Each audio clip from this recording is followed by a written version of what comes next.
मैंने अपने अंकल के साथ सी फूड के बिजनेस में पार्टनरशिप की। एक साल में हमने लगभग 28 लाख युआन का प्रॉफिट किया। साल के आखिर में जब प्रॉफिट बांटने की बारी आई तो उन्होंने मुझे सिर्फ 1,20,000 दिए। उनका कहना था कि जगह उनकी थी, इन्वेस्टमेंट उन्होंने की थी और मैंने सिर्फ मेहनत की थी। 1,20,000 कम नहीं होते। मैंने कुछ नहीं कहा। वो पैसे मैंने अपनी जेब में रख लिए, जो उनकी कमाई का एक छोटा सा हिस्सा भी नहीं थे। मैंने मन में सोच लिया कि ठीक है, जैसा वो कहेंगे मैं वैसा ही करूंगा। उन्हें लगा कि मैं बेवकूफ हूँ और हमेशा उनके लिए सस्ते में काम करता रहूं, लेकिन उन्हें नहीं पता था कि उन पैसों से मैंने ठीक सामने वाला बड़ा सा कोल्ड स्टोरेज किराए पर ले लिया। जब उन्होंने ये देखा तो उनका चेहरा एकदम पीला पड़ गया। मैंने शटर गिरा दिया और कहा, अंकल अब से हम दोनों अपना अपना देखेंगे। कहते हैं कि उस रात वो सुबह तक अपनी दुकान पर ही बैठे रहे और कैलकुलेटर पर हिसाब लगाते रहे। अरे यार, साल का प्रॉफिट था 28,50,000। एक साल में 365 दिन होते हैं। हम दोनों ने शिफ्ट में काम किया और सी फूड टैंक्स की रखवाली करते हुए एक पल के लिए भी नहीं सोए। कुल ट्रांजैक्शन 50 लाख से ज्यादा का था। नेट प्रॉफिट लगभग 29 लाख था, कुछ हजार कम। 28,50,000 का आंकड़ा सही है। दुकान मेरी थी, इन्वेस्टमेंट मैंने की थी और बड़े होटल्स के साथ रिलेशनशिप भी मैंने ही संभाली थी। उन्होंने सिर्फ मेहनत की थी। उन्होंने मेरी तरफ देखा और फिर बोले, मुझे ऐसे मत देखो। अगर मैं किसी और हेल्पर को रखता तो ज्यादा से ज्यादा 10,000 युआन महीना देता। साथ ही मुझे उसके खाने, रहने और सोशल सिक्योरिटी का भी ध्यान रखना पड़ता। ये 1,20,000 तुम्हारी बचत है, ये कम नहीं है। वेयर एंड टेयर, डिप्रिशिएशन और कलेक्शन मैनेजमेंट को मिलाकर मैंने तो पूरे साल उन पुरानी रेफ्रिजरेशन मशीन्स को रिपेयर करने में ही 30,000 से ज्यादा खर्च कर दिए। वो सही कह रहे थे। दुकान और इन्वेस्टमेंट उनकी थी, लेकिन उन 27,30,000 में से कितने मेरी मेहनत और खून पसीने से कमाए गए थे, उन्होंने कभी ये हिसाब नहीं लगाया। मैंने कहा, ठीक है, जैसा आप कहेंगे मैं वैसा ही करूं। फिर उन्होंने कहा, चलो अब ज्यादा मत सोचो। नए साल के पहले दिन अच्छी क्वालिटी की लॉबस्टर का एक कंसाइनमेंट पोर्ट पर कम प्राइस में आएगा, वहां जल्दी पहुंच जाना। मैं घर नहीं गया। मेरे पास वो 1,20,000 युआन थे। मुझे डर था कि मेरी माँ मुझसे पूछेंगी कि मैंने अपने अंकल के साथ इस साल कितना कमाया और हमने प्रॉफिट कैसे बांटा। मेरे पास कोई जवाब नहीं था। पार्टनरशिप शुरू करते वक्त उन्होंने मुझसे कहा था, अरे हम तो फैमिली है। उसने मुझसे कहा था, हम मुनाफा बराबर बांटेंगे। जहां मैं खाऊंगा तुम भी खाओगे। न्यू ईयर से पहले उसने कहा था कि हम बराबर बांटेंगे। न्यू ईयर के बाद वो कहने लगा कि मेहनत तो सिर्फ मैंने की है। मैंने उस आंकड़े को बहुत देर तक देखा। क्या मेरी सारी मेहनत बस इतनी ही थी? क्या उसने ये नहीं कहा था कि वो पोजीशन उसकी है? तो ठीक है, अब मेरी अपनी होगी। मैंने मार्केट के लीजिंग सुपरवाइजर को सामने वाले 500 स्क्वायर मीटर के बड़े से रेफ्रिजरेटर के बारे में कॉल किया। रेंट और डिपॉजिट मिलाकर सिर्फ 1,20,000 थे। नीचे के सारे छोटे कस्टमर्स को तो मैं पहले से ही जानता था। मैं 3 दिन में कॉन्ट्रैक्ट साइन करके न्यू ईयर से पहले ओपनिंग कर सकता था। उसी रात मैंने सुपरवाइजर के टेबल पर पैसे रख दिए। हमने उसी रात कॉन्ट्रैक्ट साइन किया और मेरे हाथ में उस रेफ्रिजरेटर की चाबियां आ गई। मुझे पता चल गया कि अब मेरी डेस्टिनी किसी और के हाथ में नहीं है। न्यू ईयर के पहले दिन सुबह 4 o'clock बजे डॉक पर बर्फीली हवा चल रही थी। मैं हमेशा से 2 घंटे पहले पहुंच गया। जब शिप का कैप्टन आया तो मैं उसके पास गया। ओल्ड जान, मुझे लॉबस्टर का पूरा लॉट चाहिए, कैश पेमेंट अभी के अभी। कैप्टन हैरान रह गया। अरे तुम्हारे अंकल ने तुम्हें बताया नहीं? मैंने काश का बंडल निकाला और कहा, अब मैं अपना बिजनेस खुद कर रहा हूँ। मैं 5% ज्यादा प्राइस दूंगा। इंस्पेक्शन और लोडिंग मैं खुद करूंगा। आपको 1 मिनट भी वाइट नहीं करना पड़ेगा। कैप्टन ने मेरी तरफ देखा और कुछ सेकंड्स के लिए साइलेंट हो गया। जब मेरे अंकल डॉक पर पहुंचे तब तक फर्स्ट क्लास लॉबस्टर का पूरा लॉट मेरे रेफ्रिजरेटेड ट्रक में लोड हो चुका था। वो खाली डॉक पर खड़े होकर गुस्से से लाल हो रहे थे। ये सब क्या है? मैंने ट्रक का डोर बंद किया और कहा, अंकल आपने ही तो कहा था जिसकी जितनी एबिलिटी। Happy new year. मैं एक अच्छी स्टार्टिंग करना चाहता था। कार स्टार्ट हुई और रियर व्यू मिरर में मेरे अंकल की इमेज छोटी होती चली गई। मुझे पता था कि अब उनके और मेरे बीच कॉन्फ्लिक्ट पूरी तरह से सील हो चुका था। मैं लॉबस्टर्स को रेफ्रिजरेटर में ले गया और पूरी रात सॉर्टिंग करता रहा। गुड्स की क्वालिटी बहुत एक्सीलेंट थी। सबका वेट 750 ग्राम से ज्यादा था और क्लॉज भरे हुए थे। सॉर्टिंग खत्म करने के बाद मैंने मार्केट के रिटेल कस्टमर्स के ग्रुप में एक मैसेज सेंड किया। आधे घंटे से भी कम टाइम में 10 से ज्यादा लोग रेफ्रिजरेटर के सामने जमा हो गए। ये वो सारे कॉन्टैक्ट्स थे जिन्हें मैंने पूरे ईयर में कल्टीवेट किया था। मैंने जिनकी भी हेल्प की थी, मुझे वो सब परफेक्टली याद है। मैंने जैसे ही माल की जांच की, रिटेलर्स ने अपने ऑर्डर्स दिए। मैं मार्केट प्राइस पर बेच रहा था, बिना किसी एक्स्ट्रा चार्ज या होर्डिंग के। सिर्फ 2 घंटे में लॉबस्टर का पूरा स्टॉक बिक गया। मुझे 43,000 का नेट प्रॉफिट हुआ और मेरी पहली इन्वेस्टमेंट वापस मिल गई। एक्वाटिक कोल्ड स्टोरेज ऑफिशियली शुरू हो गया। सुबह 10 बजे मुझे मेरे अंकल का कॉल आया। मैंने जवाब नहीं दिया। इसके तुरंत बाद पूरे मार्केट में रूमर्स फैलने लगे कि मैंने अपने अंकल से झगड़ा कर लिया है और अपना खुद का स्टॉल खोल लिया है। मेरे अंकल ने धमकी दी कि जो कोई भी मुझसे बिजनेस करने की हिम्मत करेगा वो उनसे माल लेना भूल जाए। अपने अंकल को नाराज करके मैं इस मार्केट में कैसे सर्वाइव कर पाऊंगा। दोपहर से ही रिटेलर्स ने अपने ऑर्डर्स कैंसिल करने के लिए कॉल्स करना शुरू कर दिया। सब अर्जेंट टोन में बात कर रहे थे। कह रहे थे कि उनके घर में कुछ प्रॉब्लम है और वे फिलहाल माल नहीं खरीदेंगे। मैं समझ गया कि क्या हो रहा है। मैंने और कुछ नहीं नहीं कहा और पूरी डिपॉजिट वापस कर दी। दोपहर 3 बजे मेरे अंकल मार्केट के कुछ पुराने स्टॉल ओनर्स के साथ आए और मेरे कोल्ड स्टोरेज का एंट्रेंस ब्लॉक कर दिया। उंगली दिखाते हुए उन्होंने मुझे एहसान फरामोश कहा। उन्होंने कहा कि उन्होंने मुझे गांव से निकाला, मुझे बिजनेस करना सिखाया और मैं उन्हें गलत तरीके से पे कर रहा हूँ। लोग हमें घेरने लगे, सब ड्रामा देखने को बेताब थे। मैंने उनसे 1,20,000 युआन के बारे में बहस नहीं की। मैंने बस उनसे कामली पूछा कि वो क्या चाहते हैं। अंकल कुछ देर के लिए चुप हो गए, लेकिन आखिरकार धमकी दी कि मार्केट के शिप्स के कैप्टन और बड़े कस्टमर्स मुझसे डील करने की हिम्मत नहीं करेंगे। उन्होंने कहा कि मैं बंद होने का इंतजार करूं। वो मुड़े और चले गए। दूसरे ओनर्स भी उनके पीछे चले गए और धीरे धीरे भीड़ छट गई। फुसफुसाहटें जारी रही। मैं कोल्ड स्टोरेज के सामने खड़ा होकर उनकी पीठ को देखता रहा, बिना किसी रिएक्शन के। मैं 1 साल से इस मार्केट में स्ट्रगल कर रहा। कौन सा शिप कब डॉक करता है, किस रिटेलर को किस माल की जरूरत है, मुझे सबसे बेहतर पता है। मेरे अंकल को लगता है कि उन्होंने मेरी लाइफ कंट्रोल कर ली है, लेकिन उन्हें नहीं पता कि ट्रू रिलेशंस मेहनत से कमाए जाते हैं, वो थ्रेट से नहीं टिकते। उस रात मैंने अपना साइन बोर्ड टांग दिया, थोक एजी जलीय उत्पाद। 5 बड़े अक्षर सीधे मेरे अंकल के स्टॉल की ओर देख रहे थे। रात की रोशनी में चमकते हुए मैंने मार्केट के एंट्रेंस पर एक नोटिस भी चिपका दिया, जिसमें एक ऑपरेटर की भर्ती की जा रही थी। मुझे महीने के 12,000 का सैलरी मिलता है, जिसमें खाना, रहना और सोशल सिक्योरिटी भी शामिल है। अगर काम अच्छा रहे तो साल के अंत में बोनस भी है। अगली सुबह शाओलिन नाम का एक लड़का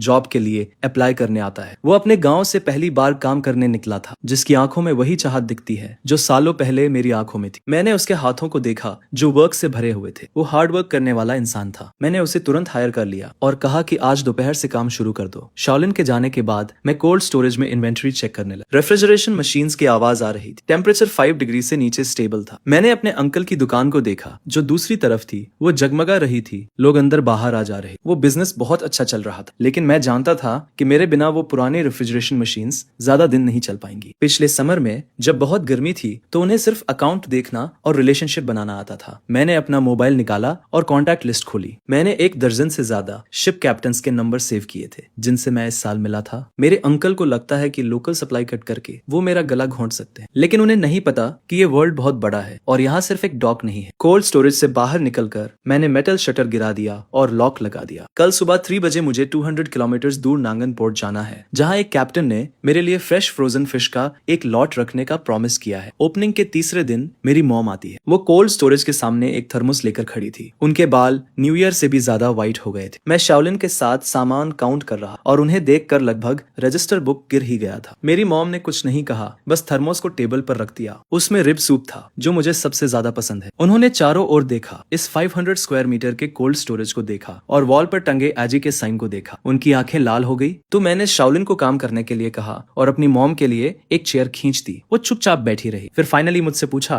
कि क्या ये सच है कि मेरा झगड़ा मेरे अंकल से हुआ है। मैंने हाँ में सिर हिलाया। इसके थोड़ी देर बाद मेरी मॉम साइक करते हुए कहती है कि कल अंकल घर आए थे। वो मेरे सामने 2 घंटे तक रोए और कहने लगे कि मैं कितना अनथॉकफुल हूँ। कहानी कुछ ऐसी शुरू होती है कि 1 साल तक मेरे साथ कड़ी मेहनत करने के बाद आखिर में मैंने उससे बिजनेस छीन लिया और उसका सारा माल ब्लॉक कर दिया। वो सबको कह रहा था कि मैं उसे बर्बाद कर रहा हूँ, जिस पर मेरी माँ मुझसे कहती है, तेरे चाचा ने मुझे तुझे समझाने के लिए कहा है कि तू कोल्ड स्टोरेज वापस उसे दे दे और उसके साथ काम करना शुरू कर दे। वो तुझे बोनस भी देगा, साल के 2 लाख देगा। ये सब सुनकर मैं कुछ नहीं कहता, बस दराज से एक फाइल निकालकर अपनी माँ को दे देता हूँ। उस फाइल में पूरे साल के मेरे काम का रिकॉर्ड था। हर खरीदारी का बिल, हर मरम्मत का बिल, हर कॉल रिकॉर्ड और फ्रिज के रख रखाव का रिकॉर्ड भी था। मैंने लाल पेन से कुछ जरूरी बातें मार्क की थी, जैसे पिछले साल जुलाई में यूनिट 3 का कंप्रेसर खराब हो गया था। तब मैं 36 घंटे लगातार उसे ठीक करता रहा और मेरा चाचा एसी वाले कमरे में बैठकर ताश खेल रहा था। फिर सितंबर में एक रेस्टोरेंट पर 1.5 लाख बाकी थे। मैं उन्हें वसूल करने के लिए आधे महीने तक भागता रहा। मेरे चाचा ने कहा कि ये तो मेरा काम है। नवंबर में सुबह 2 बजे माल आया। मैंने अकेले ही 3 टन सी फूड उतारा, जिस वजह से मेरी पीठ में 1 महीने के लिए चोट लग गई और मेरे चाचा अगले दिन सिर्फ हिसाब करने आए। मेरी माँ वो सारे रिसीट देख रही थी और उनके हाथ कांपने लगे। मैंने उनसे कहा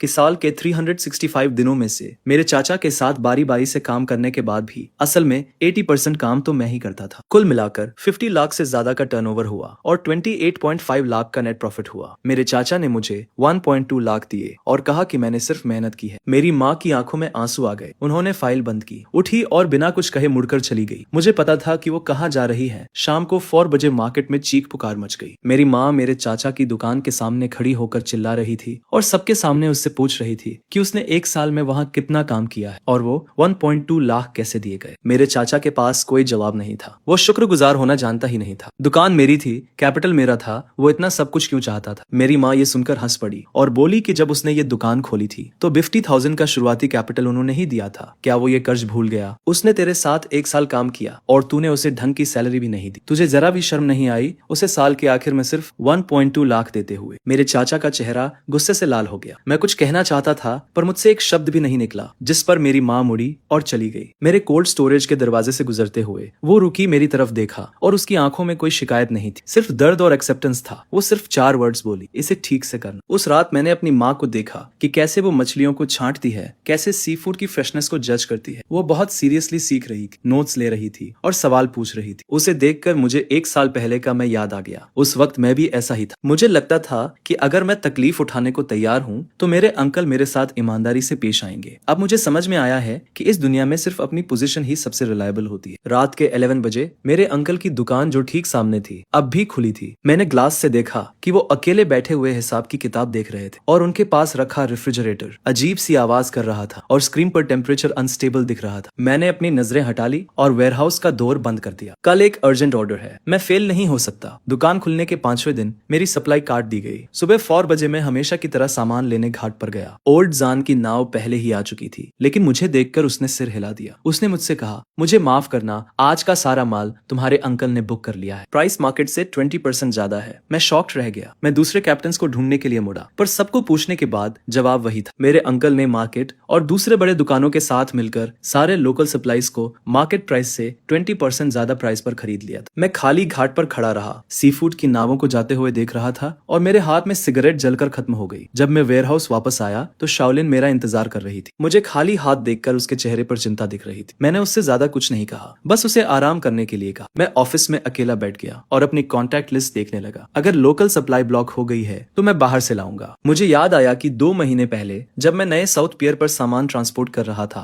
तो मेरी चेन नाम के एक कैप्टन से मुलाकात हुई थी। उस वक्त उसका माल अच्छे से नहीं बिका था। दिखने में तो अच्छा था पर साइज छोटा था और कोई भी लोकल होलसेलर उसे लेने को तैयार नहीं था। मैंने उसकी मार्केट एनालाइज करने में मदद की। मैंने उसे रिटेल प्राइस कम करने का सुझाव दिया, जिस पर 3 दिन में उसका सारा इन्वेंटरी बिक गया। जाते वक्त बूढ़ा चेन बोला, कभी भी कुछ चाहिए हो तो बेझिझक मांगना। मैंने बूढ़े चेन को फोन किया। फोन बहुत देर तक बजता रहा, फिर उसने उठाया। बूढ़े चेन की आवाज नींद में लग रही थी। मैं सीधा पॉइंट पर आया। मैंने उससे पूछा कि क्या उसके पास रिसेंटली कोई माल आया है। मुझे सारा माल चाहिए था, कैश पेमेंट पर। बूढ़ा चेन कुछ सेकंड्स के लिए चुप हो गया और फिर उसने पूछा कि क्या मुझे कोई प्रॉब्लम हुई है। मैंने उससे कुछ नहीं छुपाया। मैंने उसे अपने अंकल की ब्लॉकिंग के बारे में बताया। यह सुनकर बूढ़ा चेन गुस्सा हो गया और बोला कि यह हरकत बहुत शर्मनाक है। उसने मुझे खबर का इंतजार करने को कहा। फोन रखने के बाद सुबह हो चुकी थी। मैं दोबारा नहीं सोया, बल्कि कार ली और सीधा साउथ डॉक की तरफ चल दिया। बिना रुके 3 घंटे ड्राइविंग करने के बाद मैं साउथ डॉक पर पहुंचा। सुबह के 10 o'clock बज रहे थे और बूढ़ा चेन पहले से ही एक शिपिंग ट्रक के पास मेरा इंतजार कर रहा था। कार्गो कंपार्टमेंट में ताजी सी फूड भरी हुई थी, जिस पर बूढ़ा चेन मुझे माल इंस्पेक्ट करने के लिए ले गया। ये खेप अभी अभी पोर्ट पर पहुंची थी। कोरल ग्रुपर और हैरी क्रैब थे। क्वालिटी बहुत हाई तो नहीं थी, लेकिन फ्रेशनेस बहुत अच्छी थी। उनके गिल्स अभी भी ब्राइट रेड थे और क्रैब्स के लेग्स स्ट्रॉन्ग थे। मैंने तुरंत डिसाइड किया और सब कुछ खरीद लिया। मैंने 1,80,000 युआन ट्रांसफर कर दिए। उसी वक्त बूढ़े चेन को अपने फोन पर पेमेंट का नोटिफिकेशन मिल गया। उसने मेरी पीठ थपथपाई और कहा, तुम में हिम्मत है। तुम्हारे अंकल जैसे लोग देर सवेर बुरे फंसेंगे। अब से तुम्हें माल चुनने में प्रायोरिटी मिलेगी। मैंने बूढ़े चेन से बहुत देर तक बात की। उसने मुझे बताया कि साउथ डॉक को रिसेंटली ही डेवलप किया गया है और कई लोकल होलसेलर्स को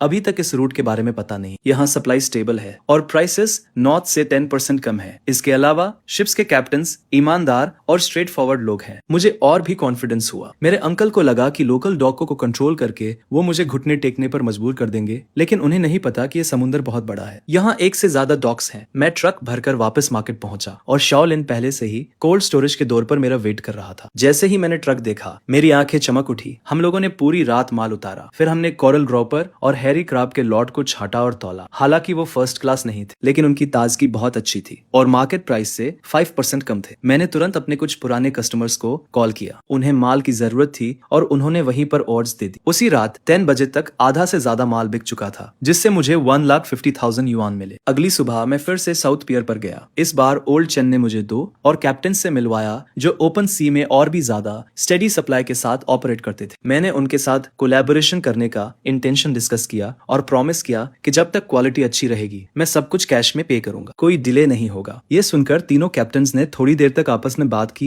और फाइनली मान गए। उनमें से एक, जिसका सुरनेम वोंग था, उसने कहा, वाह, इतनी कम उम्र में अपने दम पर लॉन्च करने के लिए तुम्हारे अंदर बहुत हिम्मत है, तुम्हारे अंदर डिटर्मिनेशन है। हम जो सेलिंग करते हैं वो रेप्यूटेशन को सबसे ऊपर रखते हैं। अगर तुम कैश पेमेंट्स मेंटेन रखते हो तो हम तुम्हें सप्लाई में प्रायोरिटी देंगे। मैंने उन सभी से हैंडशेक किया और फाइनली मेरे ऊपर से एक बहुत बड़ा बोझ उतर गया। शहर जाते वक्त मुझे शाओलिन का कॉल आया। उसने मुझे बताया कि मेरे अंकल आज वेयरहाउस के सामने थे। उन्होंने कई चक्कर लगाए और देखा कि हम कैसे माल अनलोड कर रहे थे और उनका चेहरा बहुत डार्क लग रहा था। कुछ रिटेलर्स भी आकर पूछ रहे थे कि हम माल कहां से ला रहे हैं और मार्केट से भी कम प्राइस में क्यों दे रहे हैं। मैंने फोन कट किया और विंडो के पीछे से गुजरते लैंडस्केप को देखने लगा। मेरे अंकल को लगता था कि लोकल प्राइस बढ़ाकर वो मुझे फोर्स कर सकते हैं कि मैं यहाँ से चला जाऊं, लेकिन उन्हें अंदाजा भी नहीं था कि वो जितना मुझे ब्लॉक करेंगे मेरा रास्ता उतना ही चौड़ा होता जाएगा। एक बार साउथ पियर से सप्लाई स्टेबल हो गई तो मेरी कॉस्ट उनसे 10% कम थी और प्राइस का एडवांटेज तुरंत ऑब्वियस हो गया। आखिर में मैं कॉर्नर नहीं होऊंगा। साउथ पियर से सप्लाई स्टेबल करने के बाद मेरा कोल्ड स्टोरेज का बिजनेस बहुत अच्छा चलने लगा। लगातार एक वीक तक मैं सुबह 3 बजे साउथ पियर पर माल लेने जाता था और सुबह 10 बजे से पहले मार्केट लौट आता था। ये प्रोडक्ट्स बहुत फ्रेश थे और लोकल प्रोडक्ट्स से 10% सस्ते थे। रिटेलर्स ने एडवांटेज को टेस्ट किया और ऑर्डर्स लगातार बढ़ते गए। 10वें दिन बूढ़ा चेन मुझे फोन करता है और कहता है कि वो मुझसे एक जरूरी बात करना चाहता है, जिस पर मैं उसी शाम उससे मिलने चला जाता हूँ। बूढ़ा चेन मुझे डॉक पर एक खाने की दुकान पर ले जाता है, कई डिशेस ऑर्डर करता है और 2 ग्लास शराब डालता है। वो सीधे मुद्दे पर आता है और कहता है, मुझे तुम एक भरोसेमंद आदमी लगते हो, मैं तुम्हारे साथ एक एक्सक्लूसिव सप्लाई एग्रीमेंट साइन करना चाहता हूँ। मैं चॉपस्टिक्स रखता हूँ और उसकी तरफ देखता हूँ। बूढ़ा चेन बताता है, अभी साउथ डॉक पर 5 शिप्स काम कर रही है, मेरी लाओ हैंग की और ओजाओ की। हमारी 3 शिप्स मिलकर आधा वॉल्यूम कवर करती है। मैंने तुम्हें ऑब्जर्व किया है और देखा है कि तुम हमेशा काश में पेमेंट करते हो, तुम इंस्पेक्शन में प्रोफेशनल हो और कभी शिकायत नहीं करते। हमने आपस में सलाह की है और हम तुम्हें प्रायोरिटी देने को तैयार है, लेकिन एक शर्त है, तुम्हें हर हफ्ते कम से कम 2 लाख युआन की खरीद की गारंटी देनी होगी, साथ ही प्राइस बाकी सबसे 5% कम होगा। मैं कैलकुलेशन करता हूँ, 2 लाख युआन का वॉल्यूम अभी मेरे लिए काफी प्रेशर वाला है, लेकिन अगर मुझे एक्सक्लूसिविटी मिल जाती है तो ये सप्लाई चेन के दिल को कंट्रोल करने जैसा होगा। मेरे चाचा लोकल प्राइसेस बढ़ाकर मुझे ब्लॉक करने की कोशिश कर रहे हैं और मुझे साउथ डॉक पर सबसे कम प्राइस मिल रहा है। इस गेम से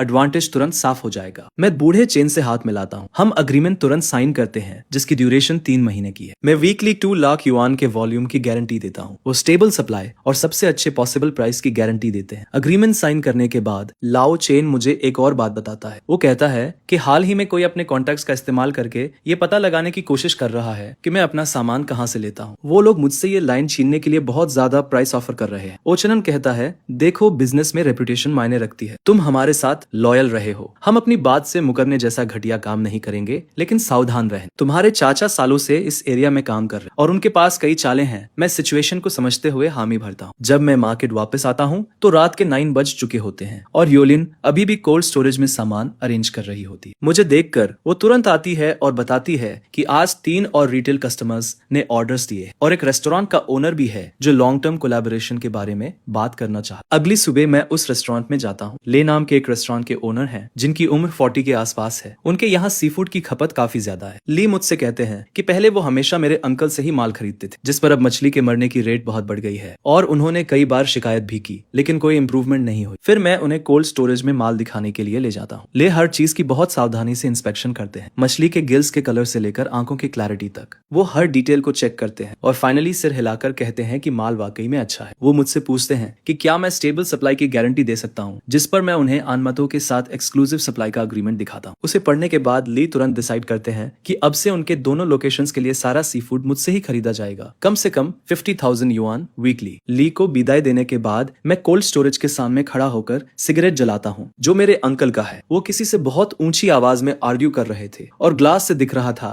कि कई बॉक्सेस मरी हुई मछलियों के जमीन पर पड़े हैं। टेम्परेचर अनस्टेबल है और ज्यादातर माल खराब हो रहा है। मैं कुछ नहीं कहता, बस सामने देखता रहता हूँ। मुझे वो रेफ्रिजरेशन मशीन्स रटी हुई है। यूनिट नंबर 3 का कंप्रेसर पुराना है, हर 4 घंटे में टेम्परेचर चेक करना पड़ता है और यूनिट नंबर 2 के कंडेंसर में क्रैक है। जैसे ही समर में लोड बढ़ता है वो गैस लीक करना शुरू कर देता है। मुझे ये सारी डिफेक्ट्स पता है, इसलिए पिछले साल मैं मरी हुई मछली की रेट 3% से कम रखने में सक्सेसफुल रहा। लेकिन मेरे अंकल को ये सब समझ नहीं आता। उन्हें बस अकाउंट का हिसाब और अपनी इन्फ्लुएंस की बातें करना आता है। उन्हें इन मशीन्स की क्वर्क्स का कोई आइडिया नहीं है। मेरे बिना उनकी कंपनी एक ऐसी मशीन की तरह है जिसमें पार्ट्स मिसिंग है। देखने में लगता है कि वो अभी भी काम कर रही है, लेकिन असल में वो कोलैप्स होना शुरू हो गई। उसी रात मेरे वेयरहाउस का डेली कैश फ्लो पहली बार 1 लाख से ज्यादा हो जाता है। शाओलिन एक्साइटमेंट से अकाउंट बुक दिखाता है और कहता है, बॉस इस महीने तो हम जरूर प्रॉफिट कमाएंगे। मैं बुक में नंबर्स देखता हूँ, लेकिन मैं बहुत काम फील करता हूँ। मेरे अंकल के लिए 1 लाख का फ्लो कुछ भी नहीं है। अपने प्राइम टाइम में वो एक दिन में 3 लाख तक कमाते थे। नानमतो से सप्लाई अब स्टेबल हो चुकी है और बड़े क्लाइंट्स भी जुड़ने लगे हैं। अब टाइम है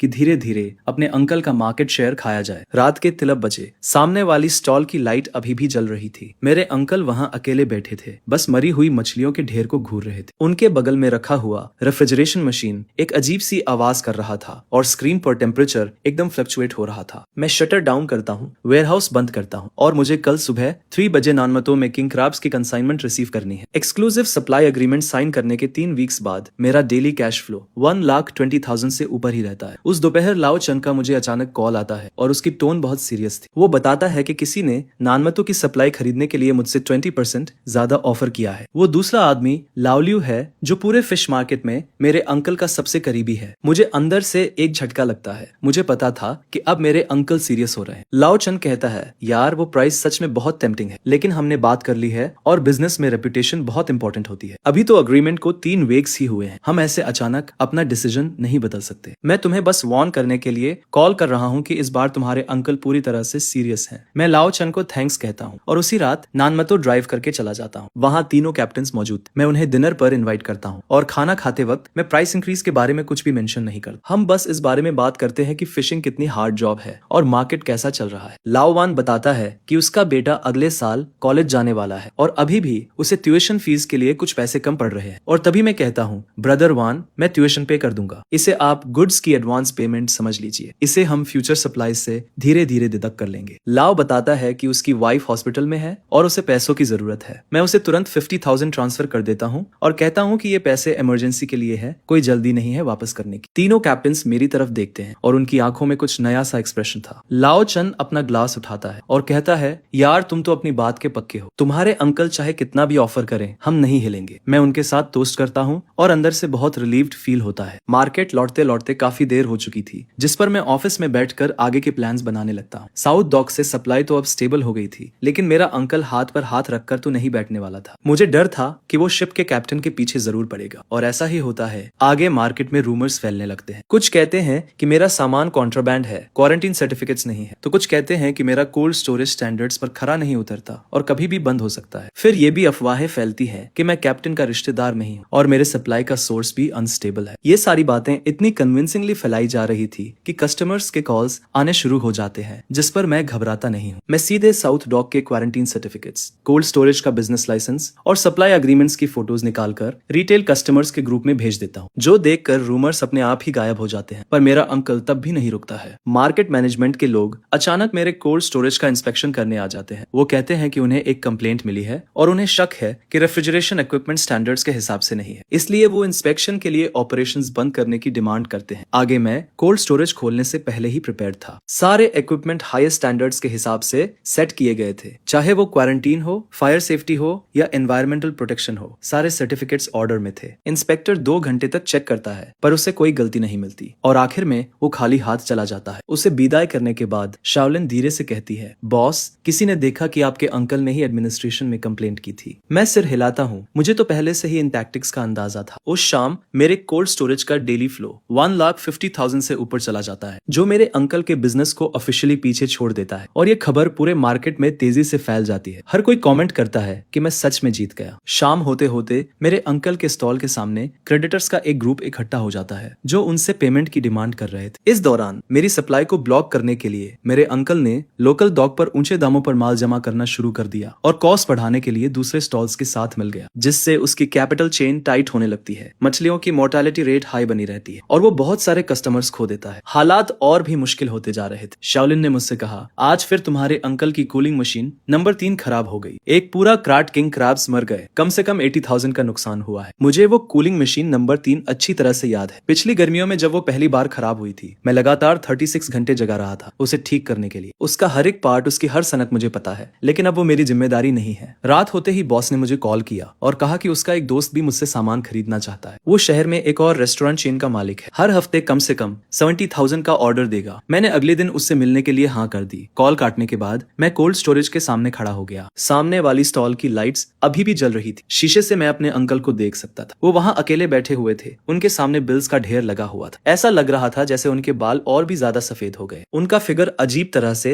थका हुआ लग रहा था। मैंने अपनी नजरें हटा ली और कोल्ड स्टोरेज का दरवाजा बंद कर दिया। कल वाइल्ड येलो क्रोकर का एक बैच आने वाला है। क्लाइंट ने पहले से ही 2 लाख क्वांटिटी में बुक कर लिया है। मार्केट में लोग चुपके से बातें करने लगे थे, कह रहे थे कि मेरे अंकल की स्टॉल ज्यादा दिन नहीं चलेगी। उनकी पुरानी कूलिंग मशीन्स लगातार खराब हो रही है। मछलियों के मरने की रेट 15% तक बढ़ गई है। कई रेगुलर कस्टमर्स ने अब मेरी तरफ आना शुरू कर दिया है। शाओलिन ने आखिरी बैच को ऑर्गेनाइज करना खत्म किया और एक्साइटेड होकर कहा, बॉस इस महीने हमें 5 लाख का नेट प्रॉफिट हुआ है। मैंने अकाउंट बुक में नंबर्स देखे और मैं बहुत शांत महसूस कर रहा था। 5 लाख कुछ भी नहीं है मेरे अंकल के गोल्डन डेज के मुकाबले, लेकिन मेरे लिए ये पहली फॉर्चून है जो सच में मेरी है। देर रात मैंने कोल्ड स्टोरेज बंद किया और मैं आराम करने के लिए जाने वाला था। जब मैं अपने अंकल की स्टॉल के सामने से गुजरा तो मैंने देखा कि वो अभी भी काम कर रहे हैं। कूलिंग मशीन नंबर 3 को ठीक करने की कोशिश कर रहे। उनके मूवमेंट्स अजीब थे। जाहिर तौर पर उन्हें उन सर्किट्स और पार्ट्स के बारे में कुछ भी समझ नहीं आ रहा था। मैं थोड़ी देर के लिए बाहर से देखता रहा, लेकिन आखिरकार मैंने अपना मुंह मोड़ा और चला गया। मेरे कोल्ड स्टोरेज की डेली फ्लो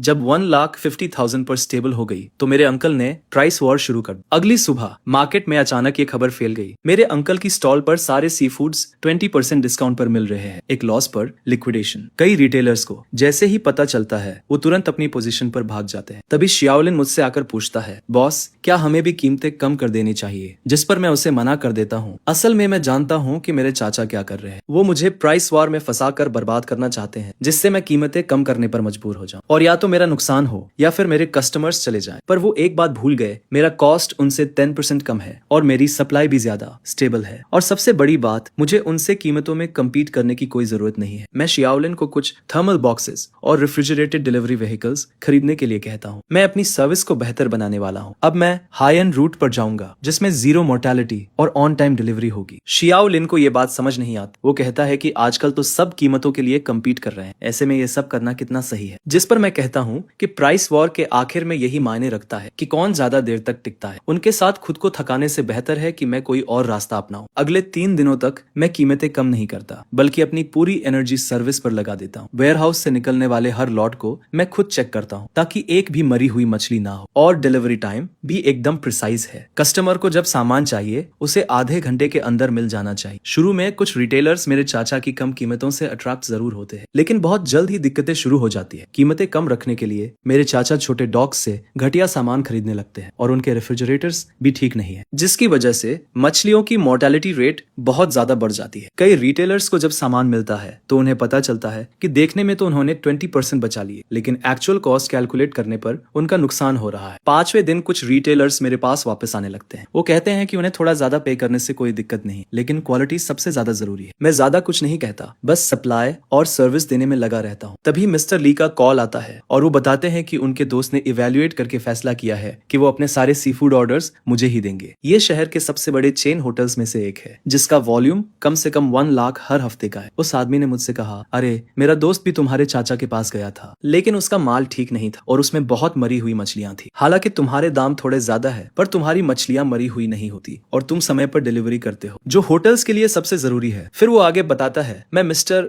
ली के दोस्त से मिला और हमने कोऑपरेशन एग्रीमेंट साइन किया। अगले हफ्ते से हर हफ्ते 1 लाख का ऑर्डर आएगा जो मेरे कोल्ड स्टोरेज से होकर जाएगा। एग्रीमेंट साइन करने के बाद मैं शाम को मार्केट लौटा तो देखता हूँ कि मेरे चाचा के स्टॉल के सामने रिटर्न्स के कई बॉक्सेस रखे हुए हैं, जिस पर कुछ रिटेलर्स उनसे बहस कर रहे थे। मेरे चाचा का चेहरा गुस्से से लाल था और उनकी आवाज भी भारी हो गई थी। शाओलिन ने मुझसे कहा, तुम्हारे चाचा को इन 2 दिनों में बहुत सारे रिटर्न्स आए हैं। ऐसा सुनने में आ रहा है कि उन्होंने सिर्फ कॉम्पेंसेशन में ही 1 लाख से ज्यादा दे दिए हैं। मैं अपने कोल्ड स्टोरेज के दरवाजे पर खड़ा होकर सामने का नजारा देख रहा था। मेरे चाचा की प्राइस वॉर 10 दिन भी नहीं चली और वो कोलैप्स होने लगे। उनकी वर्किंग कैपिटल पहले से ही टाइट थी और अब नुकसान में बेचने और रिटर्न्स के लिए कॉम्पेंसेशन देने की वजह से वो इसे संभाल नहीं पाए। सबसे बुरी बात तो ये हुई कि उन्होंने दाम कम करने के लिए जो सस्ता माल खरीदा उसने उनकी रेप्यूटेशन पूरी तरह से बर्बाद कर दी। बहुत से पुराने कस्टमर्स का उन पर से भरोसा उठ गया और वो मेरे पास आने लगे। उसी रात मेरे कोल्ड स्टोरेज का डेली फ्लो 2 लाख से ज्यादा हो गया और शाओलिन ने मुझे एक्साइटमेंट में अकाउंट बुक दिखाई जिसमें लिखा था कि इस महीने का नेट प्रॉफिट 8 लाख से ज्यादा होगा। मैंने बुक में नंबर्स देखे और मुझे बहुत सुकून मिला।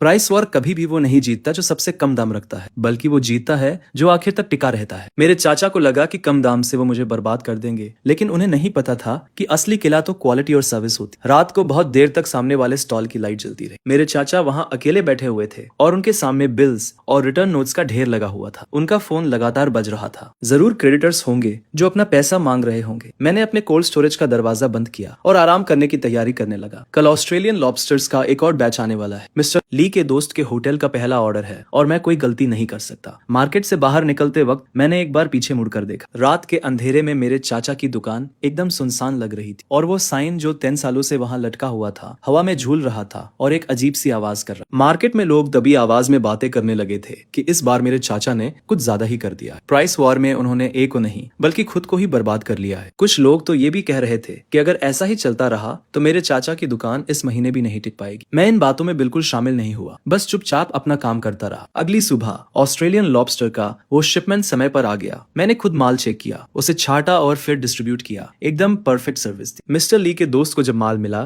तो उसने तुरंत अपना ऑर्डर 50% और बढ़ा दिया। वो प्राइस वॉर तो पहले ही हार चुका था। वॉर खत्म होने के 3 दिन बाद मार्केट में एक बड़ी खबर आई। शहर का सबसे बड़ा बायर जिन दिन होटल का मिस्टर जान अपने बेटे की शादी का बैंक्वेट रखने वाला था। उसने 300 टेबल्स बुक की थी और सी फूड की डिमांड बहुत ज्यादा थी। जो कोई भी ये ऑर्डर हासिल कर लेता उसका मार्केट में टिकना लगभग तय था। मिस्टर जान का होटल 20 सालों से चल रहा है और हमेशा से हाई लेवल बैंक्वेट्स के लिए फर्स्ट चॉइस रहा है। इतने सालों से वो सी फूड मेरे चाचा से ही खरीदते थे। उनके बीच बहुत अच्छी रिलेशनशिप थी। शादी सैटरडे को थी और उन्होंने 3 दिन पहले से ही माल की तैयारी शुरू कर दी थी। मेरे चाचा ने इस बिजनेस के लिए अपनी लगभग सारी कैपिटल लगा दी थी। कई डॉक्स से माल मंगवाया था ताकि इस मौके का फायदा उठा सके और रिकवर कर सके। फ्राइडे की शाम को अचानक मार्केट में खबर फैल गई कि जिन दिन होटल में कुछ गड़बड़ हो गई। शाओलिन भागता हुआ आया और बोला, तुम्हारे चाचा ने जो सी फूड सप्लाई किया है उसमें बहुत बड़ी प्रॉब्लम हो गई। आधे किंग क्रैब मर गए हैं और ऑस्ट्रेलियन लॉबस्टर भी फ्रेश नहीं है। मिस्टर जान होटल में बहुत गुस्सा हो रहे हैं। वो तुम्हारे चाचा से तुरंत माल रिप्लेस करने के लिए कह रहे हैं, वरना वो डील कैंसिल कर देंगे। मैं अपने कोल्ड स्टोरेज के सामने खड़ा था और दूर से देख रहा था कि मेरे चाचा की दुकान में सब कुछ अस्त व्यस्त हो गया है। वो माल ढूंढने के लिए फोन कर रहे थे, लेकिन फ्राइडे की शाम थी। बैंक्वेट कल दोपहर को शुरू होने वाला था। कहीं से भी माल लाना पॉसिबल नहीं था। लोकल डॉग्स की बात करें तो मैंने पहले ही अग्रेसिव शॉपिंग करके सबको ऑफेंड कर दिया था। अब कोई मुझे बेचना नहीं चाहता। शाम के 6 बजे ओनर जान खुद मार्केट आते हैं। वो लगभग 50 साल के हैं और आमतौर पर बहुत ही एमिएबल है, लेकिन इस बार उनका चेहरा गुस्से से लाल था। वो मेरे अंकल के स्टॉल के सामने खड़े होकर तेज आवाज में कहते हैं कि उन्होंने इतने सालों के कोऑपरेशन के बाद उन पर ट्रस्ट किया था, लेकिन उन्होंने इस बार कैसी मर्चेंडाइज दी है। 300 वेडिंग बैंक्वेट है और गेस्ट बहुत इंपॉर्टेंट लोग हैं। वो कहते हैं